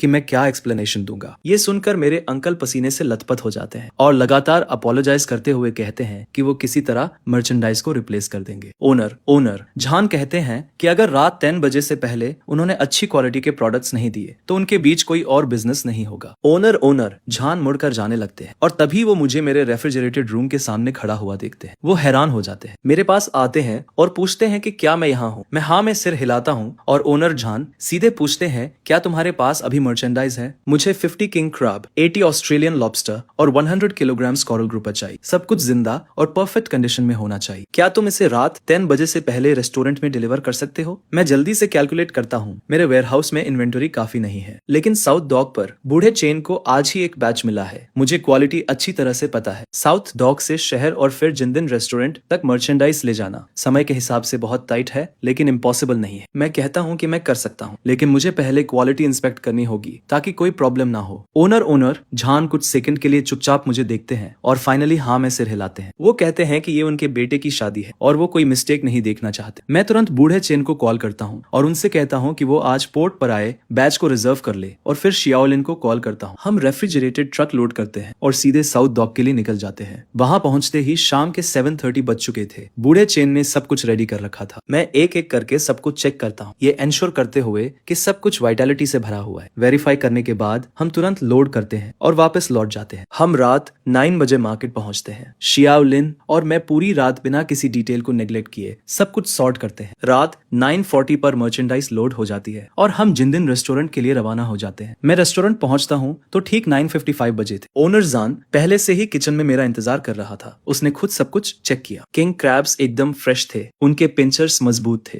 ऑस्ट्रेलियन लॉबस्टर्स की एंटेना सही सलामत थी, जैसे उनमें एनर्जी भरी हो। कोरल ग्रुपर का कलर एकदम लाल था और उसकी आंखें भी क्लियर थी। इंस्पेक्शन के बाद ओनर जान आखिर में मुस्कुराता है। वो मेरे कंधे पर हाथ रखकर कहता है, यार ये खेप तो एकदम परफेक्ट है। तुमने तो मुझे बड़ी मुसीबत से निकाल ली। मैं कहता हूँ ये तो मेरा जॉब है। ओनर जान मुझे देखता है और कहता है, भाई तुमने इस बार मेरी बहुत हेल्प की है। मैं आगे चलकर तुम्हारे साथ लॉन्ग टर्म कोऑपरेशन के बारे में बात करना चाहता हूँ। मैं हाँ हामी भर देता हूँ। जब मैं मार्केट वापस जाता हूँ तो रात के 11 बज चुके थे। मेरे अंकल की स्टॉल पर अभी भी लाइट्स जल रही थी। शीशे के अंदर से वो अकेले बैठे हुए दिख रहे थे। उनके सामने वो सारे डेड किंग क्रैब्स और लॉबस्टर्स पड़े थे। उनका फोन टेबल पर रखा था। स्क्रीन एकदम डार्क थी। शायद ओनर जान अब उनके कॉल्स नहीं उठा रहा। शाओलिन कहता है, बॉस तुम्हारे अंकल तो गए काम से। जिंदी रेस्टोरेंट शहर का सबसे बड़ा क्लाइंट है। उसे खोने के बाद उनके पास वापस उठने का कोई चांस नहीं बचेगा। मैं कोई जवाब नहीं देता, बस कोल्ड स्टोरेज का डोर बंद कर देता हूँ। कल मुझे फिर रेस्टोरेंट जाकर हेल्प करनी है ताकि वेडिंग अच्छे से हो जाए। सैटरडे वेडिंग का दिन मैं बहुत सुबह ही जिंडी रेस्टोरेंट पहुंच जाता हूँ। किचन में हलचल मची हुई थी। मैं खुद सी फूड के हर प्लेट की प्रिपरेशन पर नजर रखता हूँ। किंग क्रैब एकदम परफेक्ट बना था। ऑस्ट्रेलियन लॉबस्टर का सशीमी बहुत डिलिशियस था और स्टीम्ड ग्रुपर भी एकदम टेंडर था। ओनर जान हॉल में गेस्ट का स्वागत कर रहा था और बार बार किचन की तरफ देखकर मुस्कुरा रहा था। दोपहर 12 बजे वेडिंग शुरू होती है। 300 टेबल्स पर बैठे गेस्ट सी फूड डिशेस की तारीफ करते नहीं थकते। कुछ बिजनेस ओनर्स तो वहीं ओनर जान से पूछने लगते हैं कि ये माल कहाँ से आया है, जिस पर वो मुस्कुराते हुए जवाब देता है, ये मार्केट के एक यंग लैड सप्लाई करता है। आजकल ये मिलना थोड़ा मुश्किल है। दोपहर के 3 बजे ओनर जान मुझे अपने ऑफिस में बुलाता है और वेटर को हम दोनों के लिए टी लाने को कहता है। वो बैठता है, सिगरेट जलाता है और कहता है, यार इस बार सब तुम्हारी वजह से हुआ। अगर ऐसा नहीं होता तो मेरी सारी रेप्यूटेशन मिट्टी में मिल जाती। ओनर जांग ने हाथ हिलाकर कहा कि मेरे अंकल के साथ इतने सालों तक काम करना शुरू में तो ठीक था, पर पिछले 2 सालों में हालत और भी खराब हो गई है। उसे सिर्फ प्रॉफिट की पड़ी रहती है। वो अरोगंत है और जब कोई प्रॉब्लम होती है तो अपनी गलती कभी नहीं मानता, हमेशा एक्सक्यूजेस देता रहता है। वेडिंग में जो हुआ उससे तो सब क्लियर हो गया। ओनर जांग ने आगे कहा, मैंने एक डिसीजन लिया है। अब से रेस्टोरेंट के लिए सारे सी फूड्स तुमसे ही आएंगे। मेरे 2 लोकेशंस है और हर हफ्ते कम से कम 2 लाख का वॉल्यूम रहता है। क्या तुम सप्लाई गारंटी कर सकते हो? मैंने कहा, मैं गारंटी दे सकता हूँ। साउथ डॉक पर सोर्स स्टेबल है और क्वालिटी भी एश्योर्ड है। इसके अलावा मेरे पास प्रोफेशनल कोल्ड चेन डिस्ट्रीब्यूशन भी है। ये रहा कोलैबोरेशन का कॉन्ट्रैक्ट। ये अगले महीने से लागू हो जाएगा। इस ऑर्डर के क्लोज होते ही मेरे कोल्ड स्टोरेज का डेली कैश फ्लो 3 लाख से ऊपर स्टेबलाइज हो पाएगा। मैं अपने अंकल के हाईएस्ट लेवल को पूरी तरह से सरपास कर दूंगा। मैं किस तरह का मार्केट ओपन कर रहा हूँ। रास्ते में मुझे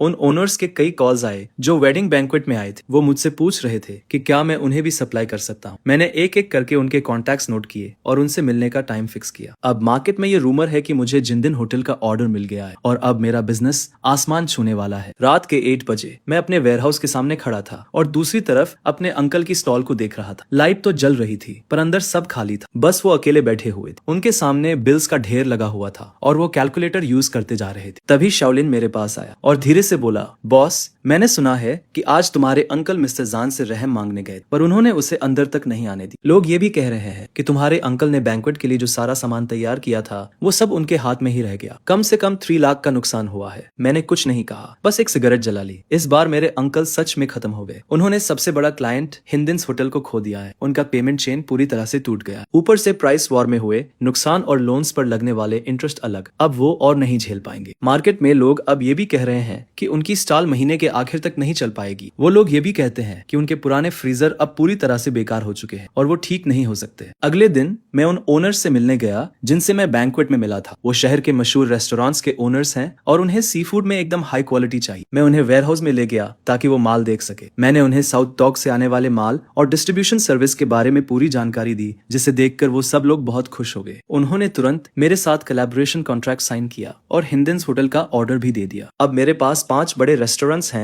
जिनके साथ मेरा लॉन्ग टर्म कोऑपरेशन है और हर हफ्ते 4 लाख से ज्यादा का वॉल्यूम है। ये देखकर शाओलिन बहुत खुश होकर मुझसे कहता है, बॉस अब तो हम सच में आगे बढ़ रहे हैं। मैंने अपने हाथों में कॉन्ट्रैक्ट देखा और मुझे सुकून मिला। सिर्फ 2 महीनों में 1,20,000 से इतना ज्यादा। मैंने ना सिर्फ खुद को मजबूत किया है बल्कि मार्केट में सबसे अच्छे क्वालिटी वाले क्लाइंट्स भी हासिल कर लिए हैं। उसी शाम मैं साउथ डॉक पर लाओचन और बाकी लोगों से बात करने गया। उनसे मैंने सप्लाई बढ़ाने के बारे में बात, जिस पर लाओचन ने कहा कि कोई प्रॉब्लम नहीं है, उनके पास 2 और शिप्स तैयार हैं। वो लोग सप्लाई को एकदम स्टेबल रखना चाहते हैं। जब मैं मार्केट वापस आया तो शाम हो चुकी थी। तभी मुझे मेरे चाचा का स्टॉल दिखा। वहाँ कुछ लोग खड़े थे जो उनसे अपने पैसे मांग रहे थे और वो लोग बहुत चिल्ला रहे थे। मेरे चाचा वहाँ खड़े थे। उनके बाल बिखरे हुए थे और उनका चेहरा पीला पड़ गया था। ऐसा लग रहा था जैसे वो 10 साल बूढ़े हो गए हो। शाओलिन ने मुझसे कहा, बॉस मैंने सुना है कि तुम्हारे चाचा आज बैंक में लोन लेने गए थे पर उन्होंने मना कर दिया। अब उन पर 10 लाख से ज्यादा का कर्ज है और वो उसे चुका नहीं पाएंगे। मैंने कुछ नहीं कहा। मैं सीधा वेयरहाउस चला गया और अपना काम करने लगा। कल एक और ऑर्डर पूरा करना है और हम पीछे नहीं रह सकते। हिंदिन्स होटल का ऑर्डर मिलने के बाद मेरे वेयरहाउस का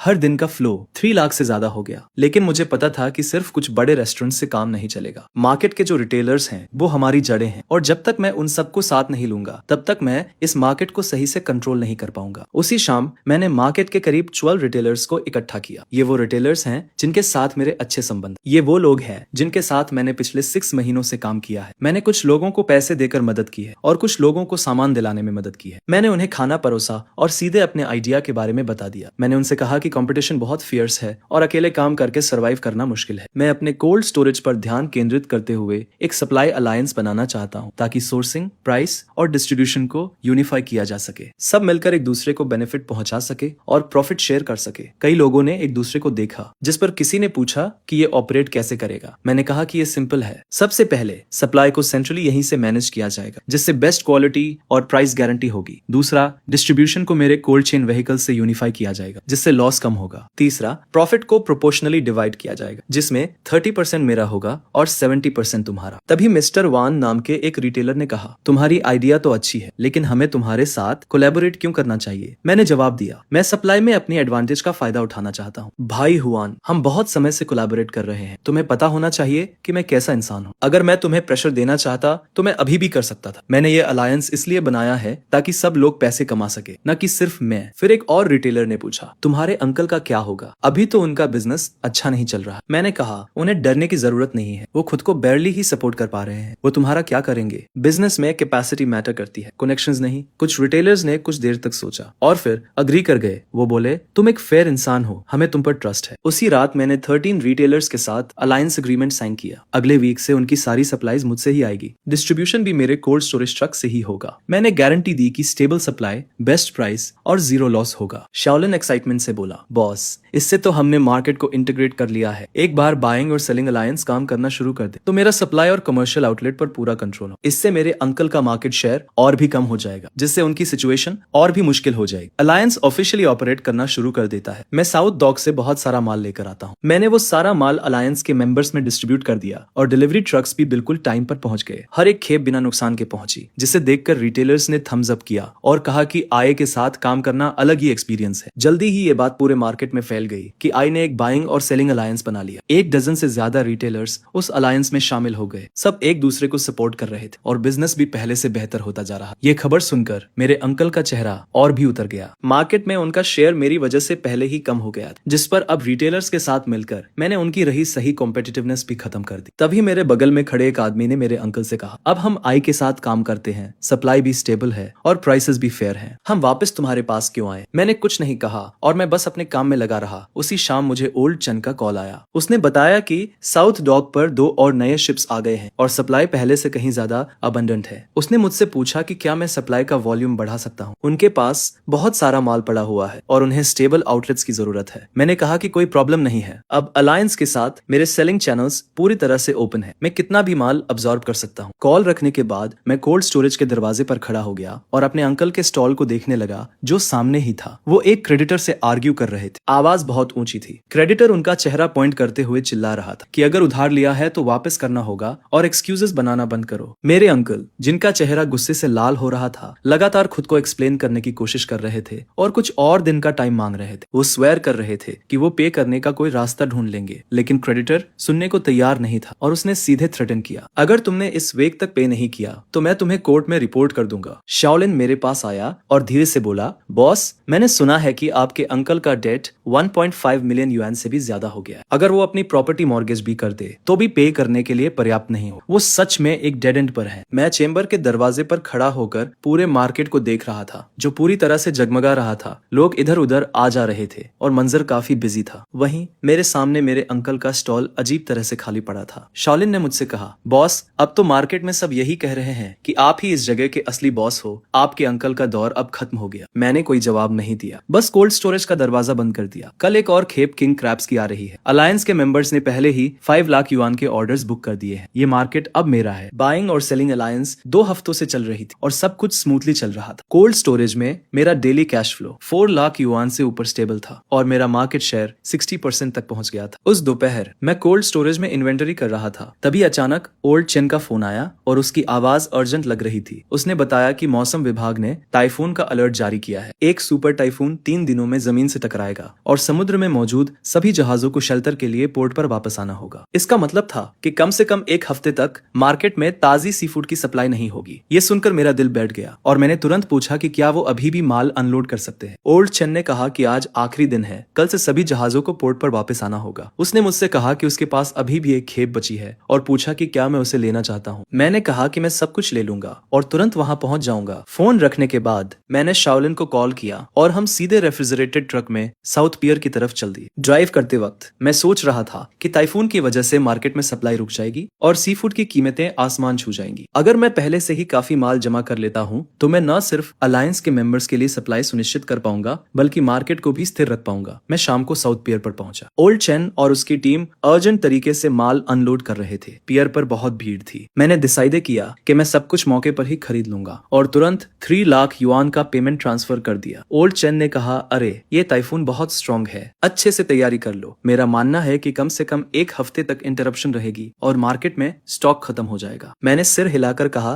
कि सब कुछ कंट्रोल में है, मैं रात में ही सारा माल वापस मार्केट ले जाता हूँ। जब हम सब कुछ खत्म करते हैं तब रात के 11 बज चुके थे। शाओलिन और मैं सॉर्टिंग, पैकिंग और स्टोरेज करने लगते हैं। मैं कोल्ड स्टोरेज के बैकअप जनरेटर को अच्छी तरह से चेक करता हूँ ताकि तूफान के दौरान पावर कट ना हो जाए। अगली सुबह पूरे मार्केट में तूफान की अफवाहें फैलने लगती है। बहुत सारे स्टॉल ओनर्स अर्जेंट स्टॉक जमा करने की कोशिश कर रहे थे, लेकिन ज्यादातर शिप्स पहले ही पोर्ट पर वापस आ चुके थे, जिस वजह से कुछ भी खरीद पाना इम्पॉसिबल था। शाओलिन मुझसे कहता है, बॉस, मार्केट में हर कोई सामान पाने के लिए डेस्परेट है और प्राइसेस पहले ही 30% तक बढ़ चुके हैं। मैं उसे जवाब देता हूँ, चिंता मत करो, पहले अलायंस मेंबर्स के लिए सप्लाई सिक्योर करते हैं और फिर देखते हैं कि सरप्लस का क्या करना है। मैं अलायंस के मेंबर्स को एक मीटिंग के लिए बुलाता हूँ। मैं उनसे कहता हूँ कि तूफान आने वाला है और मार्केट में कम से कम एक हफ्ते तक सप्लाईज खत्म हो जाएंगी, लेकिन मैंने पहले से ही पर्याप्त स्टोरेज कर लिया है जिससे उनकी सप्लाईज अफेक्टेड नहीं होंगी और प्राइसेस भी नहीं बढ़ेंगे। कई छोटे ट्रेडर्स राहत की सांस लेते हैं। वो कहते हैं, वहां तुम्हारी दूरदर्शिता तो कमाल की है, वरना हम सबको तो बंद ही करना पड़ता। मीटिंग के बाद दूसरे स्टॉल ओनर्स भी मुझे ढूंढने लगते हैं और ऊंचे प्राइसेस पर सामान खरीदना चाहते हैं, लेकिन मैं उन सभी को ये कहकर रिजेक्ट कर देता हूँ कि प्रायोरिटी अलायंस मेंबर्स की है। दोपहर में मुझे पता चलता है कि मेरे अंकल भी सामान जमा कर रहे हैं। शाओलिन मुझे बताता है कि मेरे अंकल ने हाई इंटरेस्ट लोन लिया है और छोटे पोर्ट्स पर हाई प्राइसेस पर बड़ी मात्रा में सामान खरीदा है, इस उम्मीद में कि वो तूफान के दौरान एक बड़ी फॉर्च्यून कमाएंगे और रिकवर कर लेंगे। ये सुनकर मेरा दिल डूब जाता है। मेरे अंकल सब कुछ एक ही चाल में दांव पर लगा रहे थे, लेकिन उनकी पुरानी रेफ्रिजरेशन मशीन्स इतनी बड़ी मात्रा में लोड सहन नहीं कर पाएंगी। अगर कुछ गलत हो गया तो लॉसेस बहुत ज्यादा होंगे। शाम को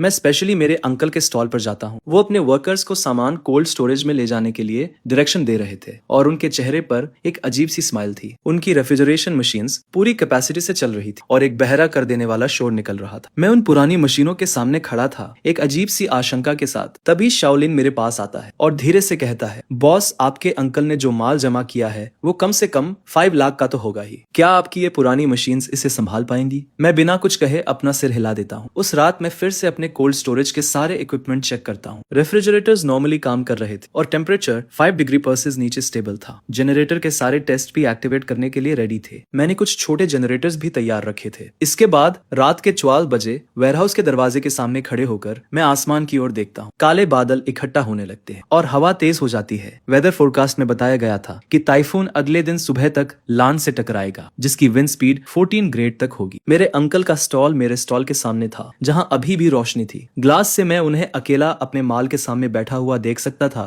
उनके चेहरे पर एक उम्मीद भरी स्माइल थी। उन्हें लग रहा था कि ये टाइफून उनके दोबारा उठने का मौका है, पर उन्हें क्या पता था कि यही उनकी बर्बादी का कारण बन सकता है। अगले दिन टाइफून और करीब आ गया। आसमान एकदम ग्रे था। हवा की स्पीड 8 ग्रेड तक पहुंच चुकी थी और मार्केट के कई स्टॉल्स जल्दी बंद होने लगे थे। तूफान से निपटने की तैयारी करते हुए मैंने शाओलिन को सारे इक्विपमेंट दोबारा चेक करने को कहा ताकि कोई प्रॉब्लम ना हो। अलायंस के मेंबर्स भी टाइफून के बाद काम करने के लिए तैयार थे। फिर शाम को 4 बजे मुझे ओल्ड चेन का फोन आता है। वो कहता है कि टाइफून उम्मीद से ज्यादा स्ट्रॉन्ग है और मुझे बहुत ध्यान रखने की जरूरत है। उनके सारे शिप्स वापस पोर्ट पर आ गए थे और डॉक खाली कर दिया गया था। मैं जवाब देता हूँ, आप चिंता मत करो, मैं पूरी तरह से तैयार हूँ। फोन रखने के बाद मैं कोल्ड स्टोरेज के सामने खड़ा हो जाता हूँ। आसमान को अंधेरा होते हुए देखता हूँ। हवा और तेज हो जाती है और बारिश की कुछ बूंदें गिरने लगती है। मेरे अंकल के स्टॉल में वो अभी भी काम कर रहे थे, लेकिन मैंने देखा कि उनके रेफ्रिजरेटर नंबर 3 की स्क्रीन फ्लिकर कर रही है और टेम्परेचर अनस्टेबल हो रहा है। मुझे एक झटका लगता है। मैं उस मशीन को बहुत अच्छे से जानता था। यह खराब होने का साइन था। टाइफून फाइनली लैंड से टकरा गया और बारिश के साथ तेज हवा शहर में तबाही मचाने लगती है। शहर में लगे सारे एडवर्टाइजिंग पोस्टर्स फट चुके थे, पेड़ बीच से टूट गए थे और मार्केट में अंधेरा छा गया था। सिर्फ कुछ दुकानों की इमरजेंसी लाइट्स ही जल रही थी। हम सब बस इधर उधर देख रहे थे।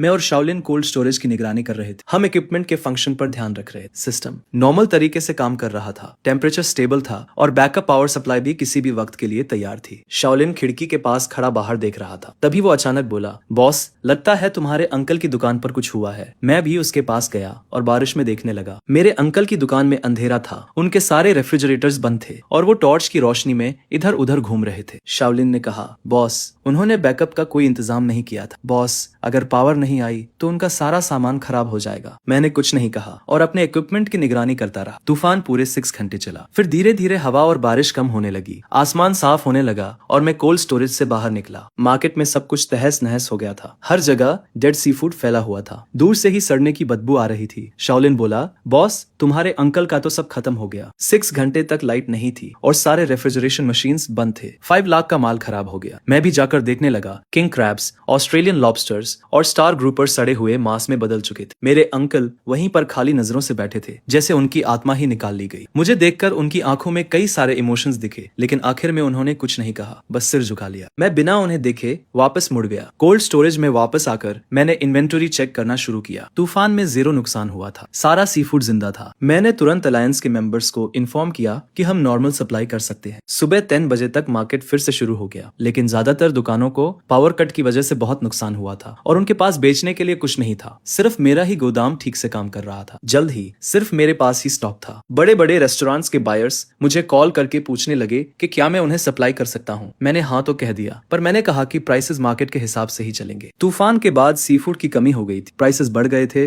जिस पर मैंने अपने एलाइज को प्रायोरिटी दी और उनके प्राइसेस वही रखे। बाकी कस्टमर्स के लिए मार्केट प्राइस रखा। उस दिन मेरा गोदाम एकदम भर गया था। रेस्टोरेंट्स के ओन रुपीज, रिटेल रुपीज और यहाँ तक कि दूसरे स्टॉल्स के ओनर्स भी मुझसे सामान लेने आए थे। मैंने सबको लाइन में सप्लाई किया, यह इंश्योर करते हुए कि हर कस्टमर को उसका हिस्सा मिले, पर मैंने होर्डिंग या स्पेकुलेशन नहीं की। शाओलिन ने एक्साइटमेंट में कहा, बॉस, आज का टर्नओवर 1 मिलियन से ऊपर चला गया। मैंने कुछ नहीं कहा, क्योंकि ये वो रिजल्ट नहीं था जो मैं चाहता था, पर मार्केट का यही रूल है। जो तैयार रहता है वो बच जाता है और जो नहीं रहता वो एलिमिनेट हो जाता। दोपहर के 3 बजे मेरे अंकल के स्टॉल पर कुछ क्रेडिटर्स आ गए। वहां मरे हुए सी फूड का ढेर देखकर वो गुस्से से लाल हो गए। उनमें से एक ने मेरे अंकल की तरफ उंगली उठाई और तेज आवाज में बोला, ओल्ड ले, तुम हमारा उधार कैसे चुकाओगे? इस कचरे की कीमत ही कितनी होगी? मेरे अंकल अपना सिर झुकाए खड़े थे और बार बार कह रहे थे कि उन्हें थोड़ा और टाइम दे दो, वो पे करने का कोई ना कोई तरीका ढूंढ लेंगे। क्रेडिटर्स ने उनकी बात नहीं सुनी और सीधे कह दिया कि अगर उन्होंने 3 दिनों में पे नहीं किया तो वो उन्हें कोर्ट में सू कर देंगे, वो उनका स्टॉल जब्त कर लेंगे। मेरे अंकल जैसे अपनी सारी ताकत हार चुके थे और दीवार के सहारे खड़े हो गए। उनसे एक शब्द भी नहीं निकला। शाओलिन ने मुझसे कहा, बॉस, आपके अंकल का 5 लाख का सारा सामान तो बर्बाद हो गया और ऊपर से उन पर 1 मिलियन से ज्यादा का डेट भी है। वो कभी रिकवर नहीं कर पाएंगे। मैं गोदाम के दरवाजे पर खड़ा होकर सामने का सीन देख रहा था, पर मुझे अंदर से कुछ महसूस नहीं हो रहा था। उस रात तूफान पूरी तरह से खत्म हो गया और आसमान साफ हो गया। मैं मार्केट के एंट्रेंस पर खड़ा होकर तारों भरे आसमान को देख रहा। इस तूफान ने मार्केट के स्ट्रक्चर को पूरी तरह से बदल दिया। मेरे अंकल के स्टॉल पर मेरे सामने लाइट अभी भी जल रही थी। वो वहां अकेले मरे हुए सी फूड के ढेर के सामने बैठे थे, बिना हिले डुले। उनकी वो रेफ्रिजरेशन मशीन्स पूरी तरह से बेकार हो गई थी। स्क्रीन्स ब्लैक हो गई थी और अब वो ठीक नहीं हो सकती थी। मार्केट में लोग कहने लगे थे कि मेरे अंकल पूरी तरह से बर्बाद हो गए। उन्होंने तूफान से पहले सब कुछ लगा दिया था। मैंने कुछ लोगों से कर्ज लिया था ताकि मैं अपना बिजनेस बढ़ा सकूं, जिस पर मेरा सब कुछ बर्बाद हो गया। अब मैं पहले से भी ज्यादा कर्ज में डूब चुका हूँ। अगले दिन मुझे ओल्ड जन का फोन आता है। वो बताता है कि तूफान के बाद अब शिप्स फिर से चलनी शुरू हो गई है और 3 दिन में नया माल पोर्ट पर आ जाएगा। वो मुझसे पूछता है कि मुझे कितना माल चाहिए। मैं उसे पहले से दुगना माल लाने के लिए कहता हूँ, क्योंकि मार्केट में माल की कमी है और डिमांड बहुत ज्यादा है। फोन रखने के बाद मैं कोल्ड स्टोरेज के एंट्रेंस पर खड़ा हो जाता हूँ। पूरे मार्केट को देखने पर मुझे पता चलता है कि तूफान के बाद बहुत से लोग अपना नुकसान साफ कर रहे हैं। कुछ लोगों ने तो अपनी दुकानें तक बंद कर दी है, लेकिन मेरे कोल्ड स्टोरेज का बिजनेस पहले से भी ज्यादा अच्छा चल रहा है। उस दिन दोपहर में मैं कोल्ड स्टोरेज में नए माल का इन्वेंटरी कर रहा था। तभी शाओलिन मेरे पास आता है और कहता है, बॉस, आपके अंकल गेट पर खड़े हैं और वो आपसे मिलना चाहते हैं। मैं ऊपर देखता हूँ और शीशे से मेरे अंकल बाहर खड़े हुए दिखाई देते हैं। उनके बाल बिखरे हुए हैं और उनका चेहरा उतरा हुआ है। वो बहुत परेशान दिख रहे हैं। मुझे देखकर उनके होंठ कांपने लगते हैं और बहुत देर बाद वो सिर्फ 2 शब्द बोल पाते हैं, माफ करना। मैं सिगरेट जलाता हूँ और बिना कुछ कहे उनके बोलने का इंतजार करता हूँ। मेरे अंकल कुछ देर तक चुप रहते हैं और फिर कहते हैं, मुझे तुमसे एक फेवर चाहिए, क्या तुम मुझे कुछ पैसे उधार दे सकते हो? मैं उन्हें बिना जवाब दिए देखता रहता हूँ। मेरे अंकल फिर कहते हैं, तूफान की रात मेरा सारा माल बर्बाद हो गया और और अब लेनदार हर रोज आ रहे हैं। वो कह रहे हैं कि वो मुझे कोर्ट में ले जाएंगे। मैं पूरी तरह से फंस चुका हूँ। क्या तुम अपने अंकल की मदद नहीं करोगे? हम फैमिली जो है। मैं सिगरेट से राख झटकता हूँ और कामली कहता हूँ, अंकल आपको कितने पैसे चुकाने हैं? मेरे अंकल नजरें झुकाकर कहते हैं, इंटरेस्ट मिलाकर 1.6 मिलियन। मैं कहता हूँ 1.6 मिलियन कोई छोटी रकम नहीं। मेरे अंकल अपनी आंखें थोड़ी लाल करके ऊपर देखते हैं और कहते हैं, मुझे पता है कि मैंने तुम्हारे साथ पहले बुरा किया था। 1,20,000 वाली बात मेरी गलती थी। अब तुम्हारा बिजनेस इतना बड़ा हो गया है कि 1.6 मिलियन तुम्हारे लिए कुछ भी नहीं। बस मुझे उधार दे दो और मैं तुम्हें गारंटी देता हूँ कि मैं तुम्हें वापस कर दूंगा। मैं उन्हें देखता हूँ और कहता हूँ,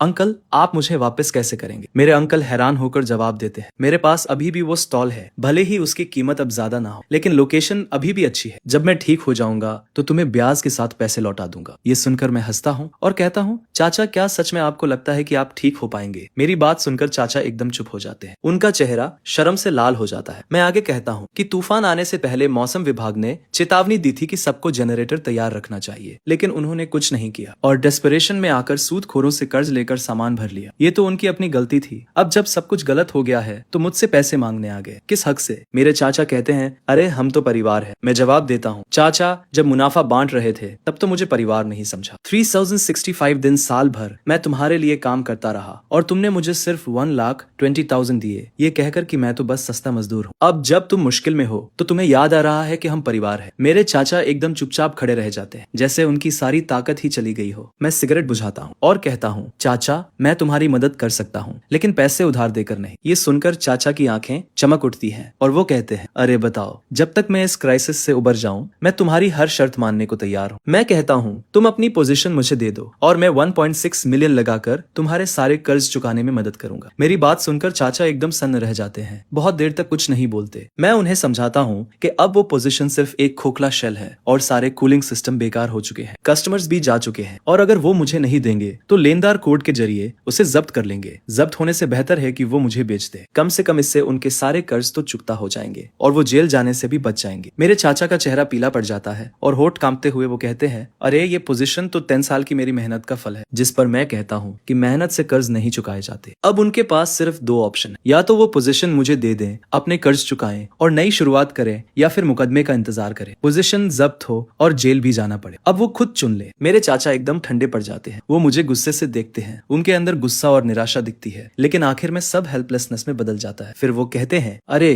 क्या तुम थोड़ा प्राइस बढ़ा सकते हो? जिस पर मैं सिर हिलाकर मना कर देता हूँ और कहता हूँ कि 1.6 मिलियन ही मार्केट प्राइस है। आजकल जो हालत है उसमें इतने में बिकना भी बहुत बड़ी बात है। मेरे चाचा थोड़ी देर चुप रहे और फिर सिर झुकाकर बोले, मैं सोचूंगा। जिस पर मैंने कहा, चाचा लेनदारों ने तुम्हें 3 दिन का टाइम दिया है, आज दूसरा दिन है, तुम्हारे पास सोचने के लिए ज्यादा टाइम नहीं है। मेरे चाचा ने कुछ नहीं कहा। वो मुड़े और चले गए। उनकी कमर झुकी हुई थी और वो बहुत धीरे चल रहे थे, जैसे अचानक 10 साल बूढ़े हो गए हों। उसी रात मुझे खबर मिली कि लेनदार मेरे चाचा की दुकान पर फिर से आ गए। इस बार वो कुछ और लोगों को साथ लाए थे और सीधे दुकान से सारा सामान निकालने लगे, ये कहते हुए कि अगर कल तक पैसे नहीं दिए तो वो उन्हें कोर्ट में रिपोर्ट कर देंगे। मेरे चाचा दरवाजे पर खड़े थे, उन लोगों को अपना सामान ले जाते हुए देख रहे थे और उनके मुंह से एक शब्द भी नहीं निकल रहा था। अगली सुबह मेरे चाचा फिर आए। इस बार उनके हाथ में एक डॉक्यूमेंट था, दुकान की प्रॉपर्टी का सर्टिफिकेट। वो मेरे सामने चुपचाप खड़े रहे। फिर आखिरकार उन्होंने मुझे वो डॉक्यूमेंट दिया और कहा, ठीक है, मैं मान गया। मैंने डॉक्यूमेंट लिया, उसे देखा और कहा, चाचा हम आज दोपहर नोटरी ऑफिस जाएंगे और फॉर्मेलिटीज पूरी करेंगे। मेरे चाचा ने हामी भरी और मुड़कर जाने लगे। दरवाजे पर पहुंचकर वो अचानक रुक गए। उन्होंने पीछे मुड़कर देखा और कहा, तुम जीत गए। मैंने कुछ नहीं कहा, मैं बस उन्हें जाते हुए देखता रहा। उसी दोपहर मैंने फॉर्मेलिटीज पूरी की और तुरंत रेनोवेशन शुरू कर दी। पुरानी दुकान को तोड़कर कोल्ड स्टोरेज को बड़ा करने लगा। मैं वेयरहाउस के एंट्रेंस के सामने खड़ा था, उस दुकान को देख रहा था जो जल्द ही मेरी होने वाली थी। वो साइन बोर्ड जो 10 सालों से वहां लगा हुआ था अभी भी लटका हुआ था, लेकिन जल्द ही उसे एजी फूड से बदल दिया जाएगा। ट्रांसफर एग्रीमेंट पर साइन करने के बाद मैंने दुकान की रेनोवेशन शुरू कर दी और एक प्रोफेशनल टीम को हायर किया। मैंने अपने चाचा की पुरानी दुकान को अपने कोल्ड स्टोरेज से मिला दिया, पार्टीशन वॉल को गिरा दिया और स्पेस तुरंत डबल हो गया। मैंने 6 नई इंपोर्टेड रेफ्रिजरेशन मशीन्स का ऑर्डर दिया जो सबसे एडवांस टेम्परेचर कंट्रोल सिस्टम्स और बैकअप पावर सप्लाई से इक्विप थी। मैंने डिलीवरी व्हीकल्स की संख्या बढ़ाकर 5 कर दी, जिससे मैं ज्यादा कस्टमर्स को सर्विस दे सकूं। रेनोवेशन के दौरान मार्केट में तरह तरह की बातें हो रही थी। कुछ लोग कह रहे थे कि मैं बहुत निर्दयी हूँ जो अपने चाचा को भी नहीं छोड़ता। कुछ लोग कह रहे थे कि अगर मेरे अंकल ने उस वक्त बेहतर बर्ताव किया होता तो उनका ऐसा हाल नहीं होता। मैंने उन बातों पर ध्यान नहीं दी और बस अपने काम पर फोकस किया। एक हफ्ते बाद मेरी नई दुकान बनकर तैयार हो गई। एक बहुत बड़ी जगह थी, लगभग 1000 स्क्वायर मीटर्स की। 6 नई रेफ्रिजरेशन मशीन्स एकदम परफेक्ट लाइन में लगी हुई थी। डिलीवरी ट्रक्स दरवाजे पर पार्क किए हुए थे और सी फूड डिस्ट्रीब्यूटर का साइन सूरज की रोशनी में चमक रहा था। मैंने कोई सेरेमनी नहीं की, बस अलायंस मेंबर्स और कुछ इंपॉर्टेंट कस्टमर्स को बता दिया, लेकिन खबर फिर भी फैल गई। लगभग पूरा मार्केट ही देखने आ गया। बॉस जान कई रेस्टोरेंट ओनर्स के साथ मुझे बधाई देने आए। उन्होंने बिजनेस का साइज देखा और अपनी थंब ऊपर करके कहा, वाह, कुछ ही महीनों में तुमने मार्केट को इस तरह से इंटीग्रेट कर लिया। यह तो कमाल है। अलायंस मेंबर्स भी आए। 13 रिटेलर्स नई दुकान के सामने चेहरे पर स्माइल लिए खड़े थे। उन्होंने कहा कि तुम्हारे साथ काम करके इन 2 महीनों में हमने पिछले पूरे साल से ज्यादा कमाया है। मैंने कहा,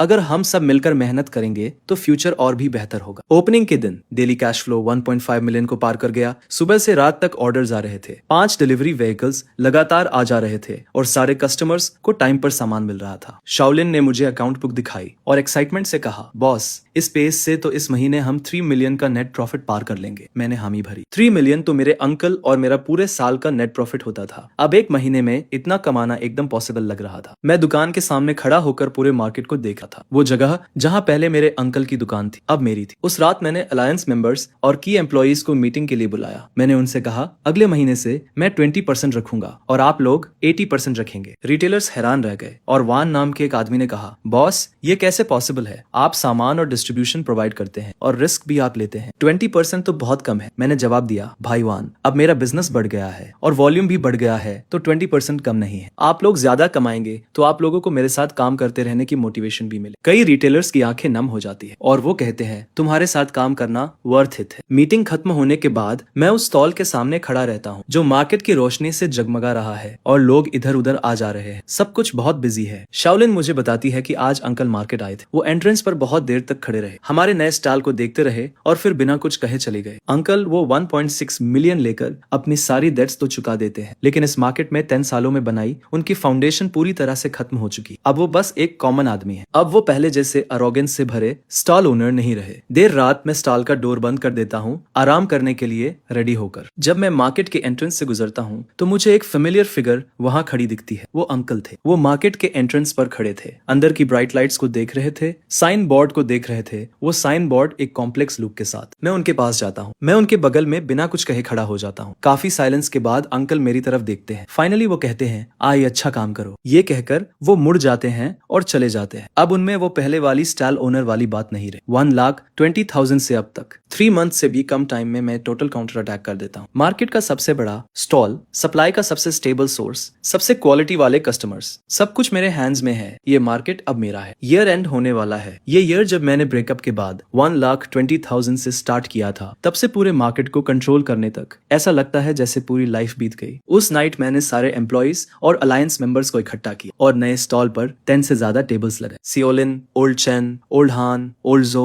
और 13 रिटाइल रुपीज, वो सभी जिन्होंने फॉलो किया, वो पूरी टीम जो मेरे साथ फाइट करती है, सब यहाँ है। मैं उठता हूँ, अपना कप उठाता हूँ और कहता हूँ, इस ईयर सपोर्ट करने के लिए आप सभी का थैंक्स। आज ईयर एंड के प्रॉफिट्स को बांटने का डे है और मैं अपना प्रॉमिस पूरा करता हूँ। शाओलिन को सबसे पहले उसका शेयर मिलता है। मैं उसे 2 लाख का रेड एनवेलप देता हूँ। उसकी स्टार्टिंग सैलरी 12,000 पर मंथ थी और मैंने उसे ईयर एंड बोनस का प्रॉमिस किया था और वो अच्छा काम करती है। वो 2 लाख वो डिजर्व करती है। 13 रिटेलर्स को भी उनका शेयर मिलता है। अग्रीमेंट के अनुसार प्रॉफिट शेयरिंग 80 से 20 थी। उन्हें बिगेस्ट पार्ट मिलता है। हर किसी को सैकड़ों हजारों मिले, कुछ को तो मिलियन से भी ज्यादा। शाओलिन और बाकी रिटेलर्स इतने खुश थे कि उनसे बोला भी नहीं जा रहा। दूसरों के लिए काम करते हुए वो लोग पूरा साल जी तोड़ मेहनत करते थे और मुश्किल से 1 लाख कमा पाते थे। आय के साथ कुछ महीने काम करने के बाद उन्होंने पिछले कई सालों से ज्यादा कमा लिया। मैंने कहा, अगर सब लोग मुझे फॉलो करते हैं तो मैं किसी को निराश नहीं करूँ। चलो अगले साल और मेहनत करते हैं, ये और भी बेहतर होगा। पुराने चेन और बाकी शिप कैप्टन्स भी आए और मैंने हर एक को खूब सारे गिफ्ट्स दिए। इस साल सपोर्ट करने के लिए उनका शुक्रिया अदा किया। पुराने चेन ने मेरी पीठ थपथपाई और कहा, आए, तुम एक लॉयल और बहादुर लड़के हो। हमने तुम पर ट्रस्ट करके कोई गलती नहीं की। काफी ड्रिंक्स के बाद माहौल और भी गर्म हो गया। कुछ रिटेलर्स इन महीनों में जो हुआ उसे याद करने लगे। वो बता रहे थे कि कैसे शुरुआत में मार्केट में किसी को मुझ पर भरोसा नहीं था। वो सोचते थे कि मैं इतना जवान होकर अपने अंकल को कैसे हरा पाऊंगा, लेकिन किसने सोचा था कि कुछ ही महीनों में सिचुएशन पूरी तरह से बदल जाएगी। बानकेटे खत्म हो गया और काफी देर हो चुकी थी। मैं स्टॉल के सामने खड़ा था, तभी शाओलिन आई और उसने मुझे एक अकाउंट बुक दी। उसने कहा कि ओपनिंग से लेकर अब तक टोटल कैश फ्लो